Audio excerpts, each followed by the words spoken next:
Asked the King of Duke what matters most to him. I think of all of them, the one that probably means the most to me is the Duke scoring record. And that's the one that when I'm done playing, I'll look back and be like, man, that was something. That really was a big accomplishment. And I think the biggest reason that I hold that closer is because I played for Coach Dawkins, and he's been such a mentor to me and such a good coach and a good friend. That's just makes the record more important. I wonder if there's kind of this strange dichotomy, because you're approaching all of these records and you've set all of these records, but on the other hand, there's all of this mounting media pressure as you get closer and closer. And I know you follow football closely enough to remember when the Colts were winning their first 13 games. Yeah. Was that difficult to deal with, particularly because Duke is very much a team first, not a me first philosophy? It was very difficult to deal with. I couldn't even watch a Big East game without the announcers talking about Duke or talking about me. And the amount of scrutiny and attention that we get here is just amazing to me. And it's gotten to the point now where the last 2 weeks have been so stressful that I have not even watched a college basketball game because I can't do it anymore. It just stresses me out. As you get closer to the end of your career, have you started putting what you've accomplished into perspective? Not yet. I still have that one thing out there that I'm missing, and it's a fine line that I'm walking right now, because on one hand, I want to be obsessed with a national championship, but on the other hand, I don't want to hold everything in that one card, because if I don't accomplish that and we don't win a national championship, then was I a failure? No. So when my career's over and I played my last game, I'll be able to look back and see everything I did and then put it in perspective. And you can catch the full interview with Duke star guard when 1-to-1 J.J. Redick premieres on Sunday, March 19th at 8:30 Eastern, only on CSTV. And don't forget to tune into CBS on Sunday at 6 p.m. for the NCAA Men's Basketball Championship Selection Show. See the bracket for the first time and get in-depth analysis from the experts. Then at 7 Eastern, switch over to CSTV for the Crystal Ball Selection Special, where we'll go even deeper in breaking down all the top seeds and possible bracket busters. Don't miss 1 second of the madness on Selection Sunday. And we'll be back after this break on the Nissan Halftime Show.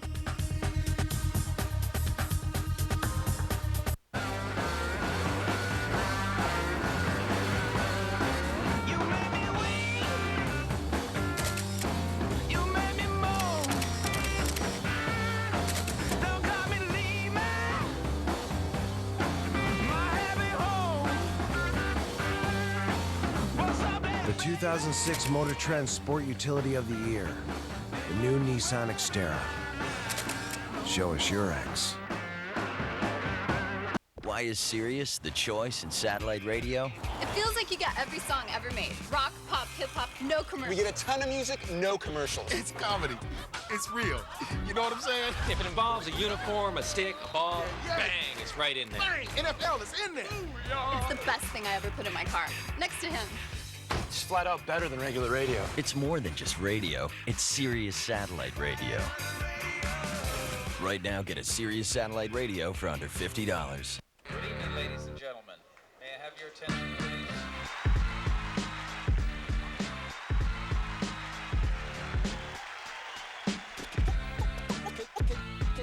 Continue to carry on. For my people.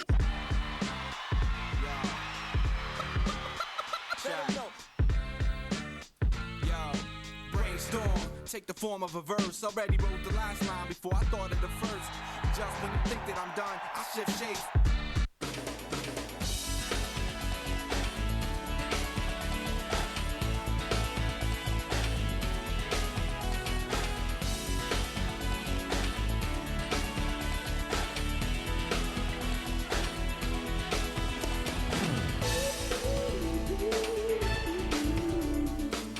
The inaugural GEN Open, April 24th through 30th.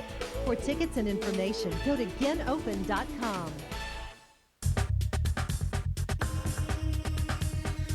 Welcome back inside the field house here on the Nissan College Lacrosse Halftime Show. We'll get you back out to San Diego shortly. You know, there's going to be plenty of basketball being talked about tomorrow, but we also have hockey coming your way.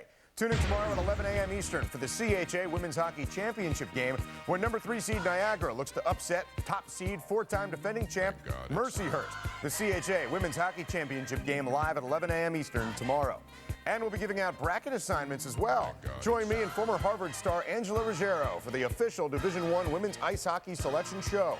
We'll show you who's in and who isn't tomorrow at 8:45 Eastern.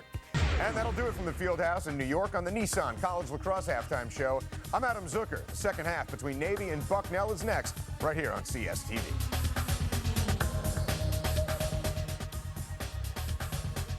Good evening, ladies and gentlemen. May I have your attention, please?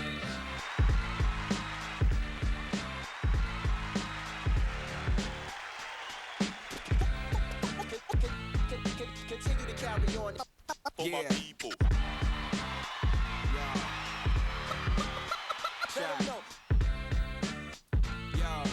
Brainstorm, take the form of a verse. Already wrote the last line before I thought of the first.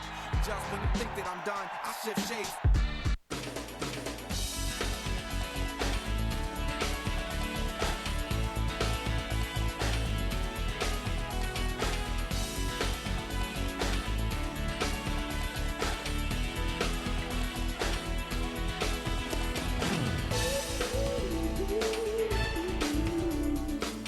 The inaugural Gen Open, April 24th through 30th.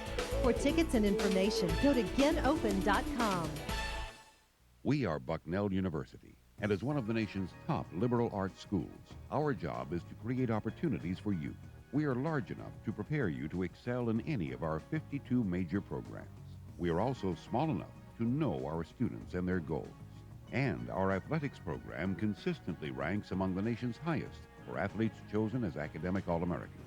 To find out what Bucknell can offer you, call us or log on to our website at bucknell.edu.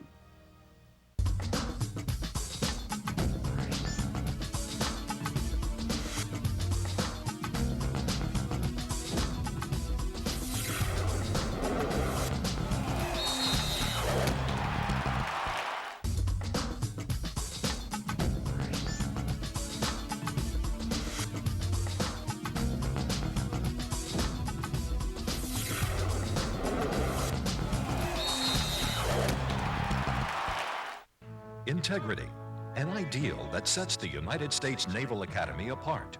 Rigorous academics, leadership training, and character development challenge our midshipmen and shape them morally, mentally, and physically. With a common pursuit of honor, courage, and commitment, dedicated to serve as officers in the Navy and Marine Corps. These young men and women are the U.S. Naval Academy. Leadership and vision for the 21st century. NCAA Lacrosse on CSTV is being brought to you by Nissan and by the new Gillette Fusion, the best shave ever in manual and battery power. We're at halftime here in San Diego, Torero Stadium, game number 2 of the first 4.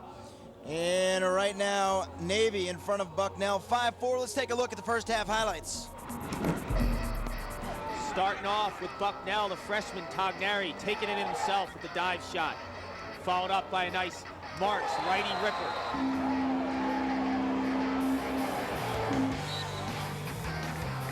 William Wallace just putting on a clinic at the X, winning 11 straight face-offs.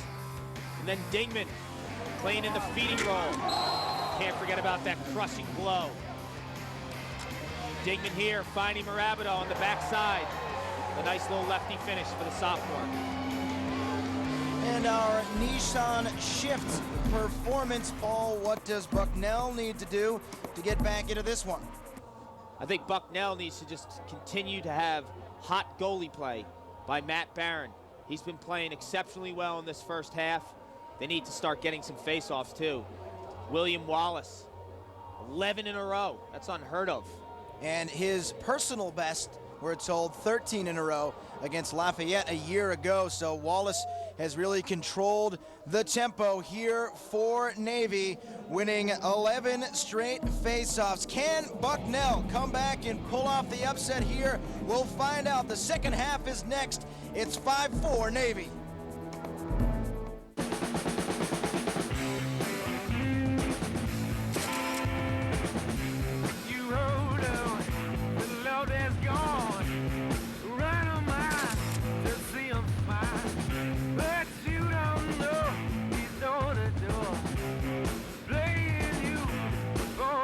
The 2006 Motor Trend Sport Utility of the Year, the new Nissan Xterra. Show us your X. Why is Sirius the choice in satellite radio? It feels like you get every song ever made. Rock, pop, hip-hop, no commercials. We get a ton of music, no commercials. It's comedy. It's real. You know what I'm saying? If it involves a uniform, a stick, a ball, bang, it's right in there. Bang! NFL is in there. It's the best thing I ever put in my car. Next to him. It's flat out better than regular radio. It's more than just radio. It's Sirius satellite radio. Right now, get a Sirius satellite radio for under $50.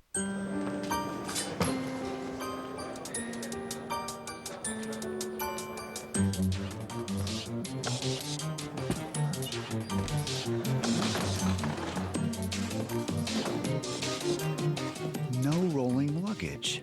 That's why Geico.com is so simple. Or is it because you can chat with an associate if you need help and get a free rate quote in minutes? 15 minutes could save you 15% on car insurance. Simple as that. Good evening, ladies and gentlemen. May I have your attention, please?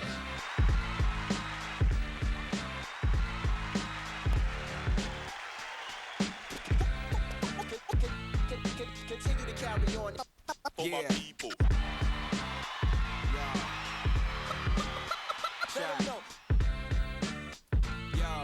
Brainstorm, take the form of a verse. Already wrote the last line before I thought of the first. Just when you think that I'm done, I shift shapes.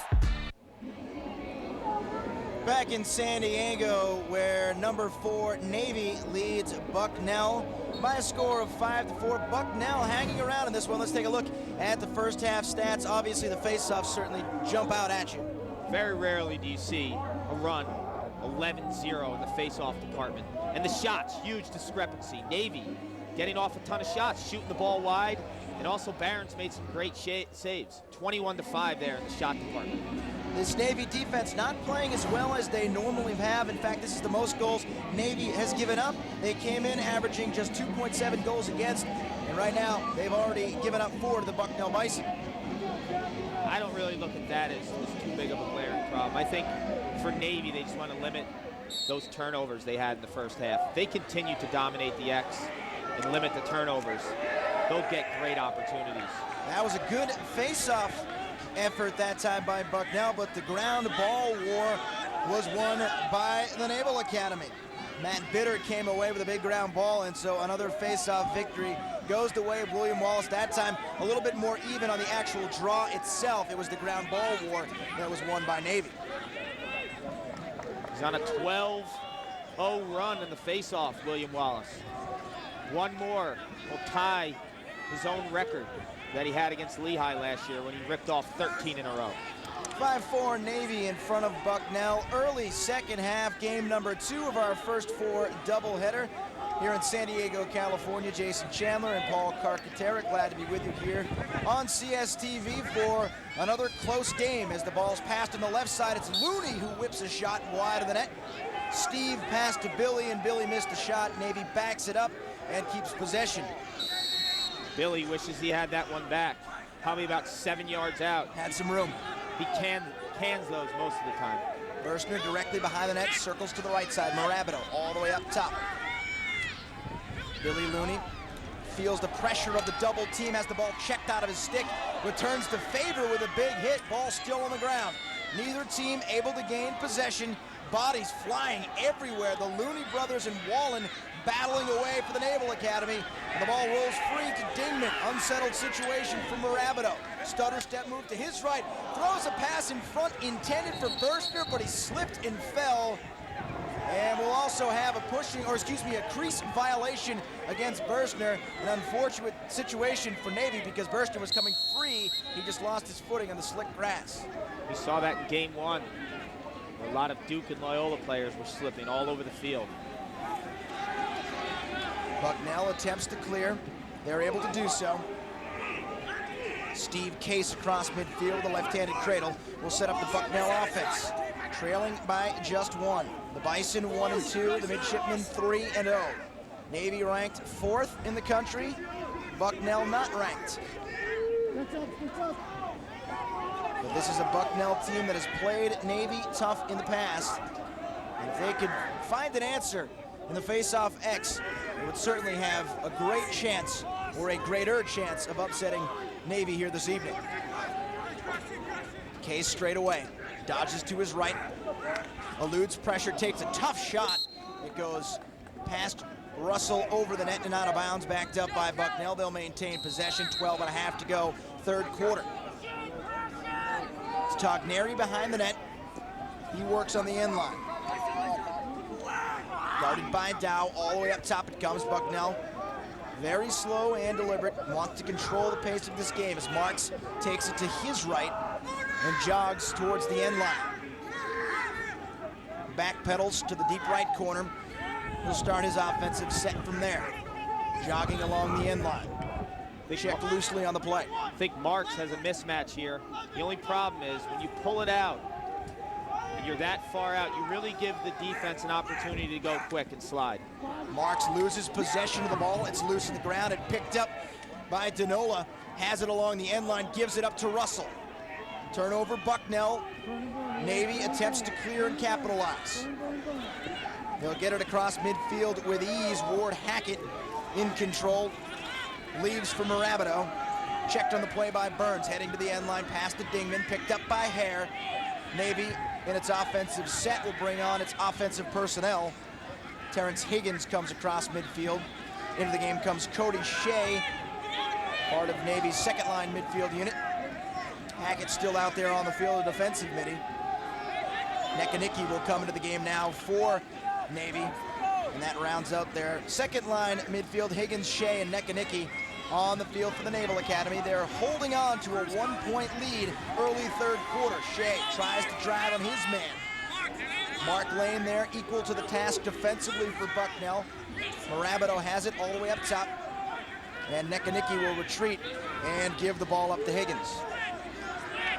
You have Dingman being shut off by Marks, the short stick for Bucknell. Shea with a step takes a bouncer, saved by Barron. Quick outlet pass over the head of its intended target Lane. But Bucknell does come away, and now it's checked away. Brendan Teague, a great takeaway check for the Naval defender. And here come the midshipmen. Dingman eludes the check, has plenty of green pastures in front, takes the shot high and over the net. Tried to go up top against Barron, didn't connect, but Navy will keep it. Dingman had Bersner on that backside. Bersner did a nice job of sneaking. So Dingman gets the ball. You can't see Bersner from this angle, but Dingman letting it go on the run. That's a hard shot on the run there, just missing that top crossbar. Ian Dingman returning after missing all of last season with academic difficulties. At 62 points as a sophomore, second most in Navy history. Now he's back here on the field tonight, missing that chance. A low shot, Barron makes a nice save. I don't know how he saw that one through all the crowd of people in front of the net. And Bucknell will clear in transition. Patrick Keeney has it. Barron, another great save. He's just swallowing up those low bouncers. Extremely impressed with Matt Barron here. Came into the game, very recognizable goaltender in the Patriot League, but from a national stage, Bucknell doesn't get that same type of exposure. You're seeing an outstanding goaltender in Barron here. Case on the left side. Tosses a pass up top with the box to Marks. And now it's Buckley. Buckley and Marks play catch at the top of the box. The left side for Steve Case. Back up top, Buckley. Bucknell content to work the ball slowly against Navy. Togneri now will dodge from behind the net. Around the perimeter it goes. Bucknell trails by just a goal. It's Marks up top, moves to his right, loses his footing, looking for room to shoot. Ball pops out of his stick, but right there to pick it up is teammate Case with a right-handed cradle, pushed off the play by Jeff Leone. And now again, Bucknell will slow the tempo as we hit the midway stage of the third quarter. An unforced error by the Bison. The ball goes out of bounds, and Navy will be the recipient. Navy going back to that first midfield of Wallen, Looney, and Looney. A remarkable stat on Steve Looney. A lot of times with midfielders, you look for goals and assists. This guy wasn't even a face-off man in 2004. Face-off men generally get a lot of ground balls. He was on the wing, but 80-plus ground balls for a Division I midfielder. A good year is in the 20s, in the low 30s. 80-plus ground balls for Steve Looney. He followed that up in 05 with over 60. This guy's a ball magnet. Togneri lost the handle momentarily, but now able to give it to Klett after the 10-man ride finally worked for Bucknell down the other end. They get the turnover, and now we'll have it on offense. We saw Bucknell get burned a couple times by that 10-man, but right there, they were able to capitalize on the 10-man ride. Very, very chancy style.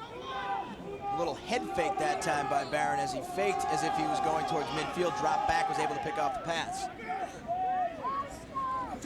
When you 10-man, there's a lot of cat and mouse, both on the offense and the defense. Melee right on the crease, goal line extended. Gives it up for Buckley, who in turn moves it over to Schlicker. Schlicker goes by his man, driving to the net, had some room, couldn't get a shot off. Behind the net it goes Mealy. Centering pass picked off. Jordan Denola with a great stick picks off that centering pass and finds help. And his teammate Brendan Teague. Navy will attempt to clear. Russell has the ball. Denola, his older brother Seth Denola, was actually the starting goalie in the beginning of the 2004 season. And they made the switch to Russell, who followed that up with a first-team All-American. And failure to advance call on Navy gives the ball back to Bucknell. And Bucknell's sideline really erupted after that one. A big defensive stand on the ride there for the Bison. Not typical Navy lacrosse with all these turnovers. I know Coach Meade is not going to be happy when he dissects this film with all the turnovers. Giving Bucknell every opportunity, especially in a game where a guy like William Wallace is so hot in the face-off circle. You can put a team away with great defense that Navy has and the face-off ability of Wallace. But when you turn the ball over, the amount of times that that Navy has this year, Bucknell's going to capitalize. Goodhand moves to his right immediately with a big hit by Wallen. Goodhand will try again, this time to his left. Stumbles a little bit. Wallen right there defensively. Wallen with that huge hit in the first half. Playing good D on midfielder Goodhand. Menzies straight away with a right-hand cradle. He's checked loosely by Barnard. And now Bucknell will dodge from way up top on the play. It's Schlicker, goes by his man. Nice check though by Navy. It's loose on the ground, picked up by Hackett. He falls to the ground, loses possession. Bucknell tries to come free, some heavy hitting inside. Kirk Klett paying the price, knocked around by several different guys, and now Dow comes away with a loose ball. Russell will try to clear, get this Navy transition offense in motion. Wallen, long looping pass to Dingman as Barron was out of the cage. Berstner in front, looking for a cutter, nobody home.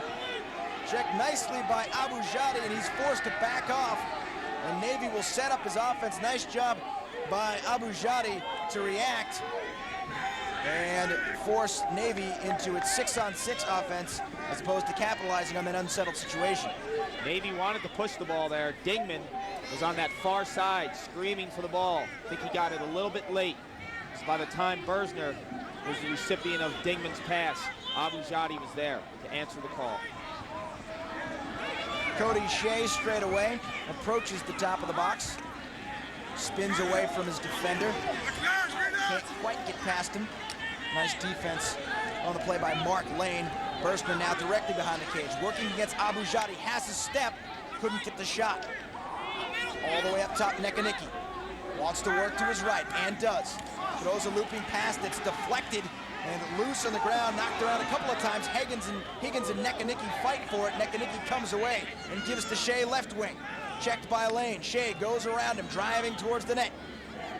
Nothing doing there for the Navy offense, so they'll back it again. We hit 4 minutes in the third quarter. Very low scoring affair. 5-4 midshipmen. Burstner in front, spins, shoots, goes over the net. And out of bounds, backed up by Dingman. Dingman has a short stick here. You can't shut him off when he's checking the ball from out of bounds. He's going to go to the goal here. Look for an early slide. Nice check, though, by Schlicker, who is guarding Dingman. A huge pileup.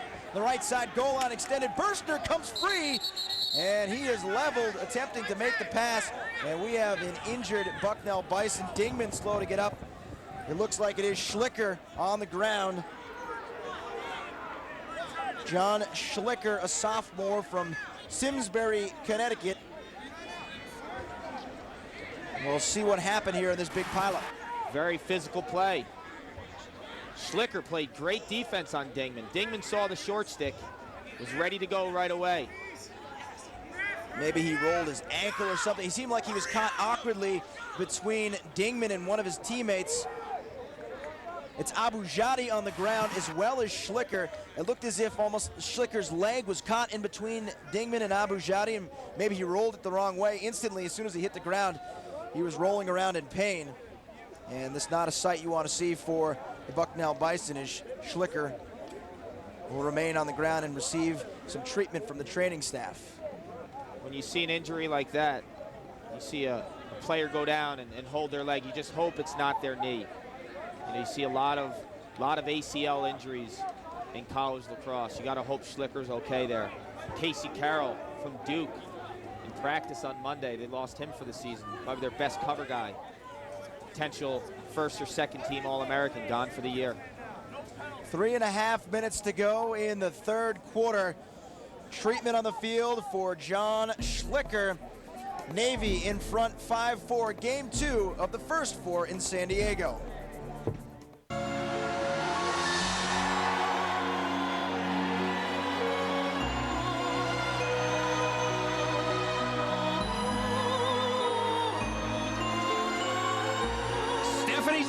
You've just won the National College Field Hockey Championship. What are you doing next? I'm going to my dorm to study for my calculus final.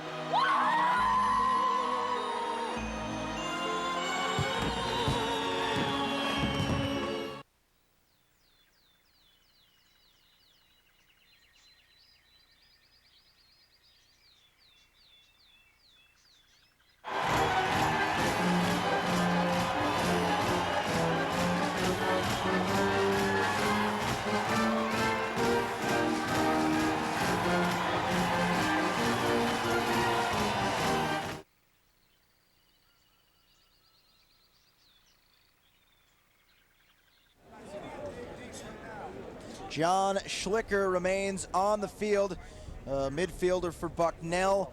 Either a knee or an ankle injury. It does look like they're working in that area right now. Navy in front of Bucknell 5-4. This would be a tough loss for the Bison, as it appears that Schlicker will likely not return. Don't want to speculate, but obviously in a great deal of pain down there on the field. His teammates all taking a knee, listening to Coach Frank Federaca. And speaking of coaches, time for our U.S. Lacrosse Coaches of the Week.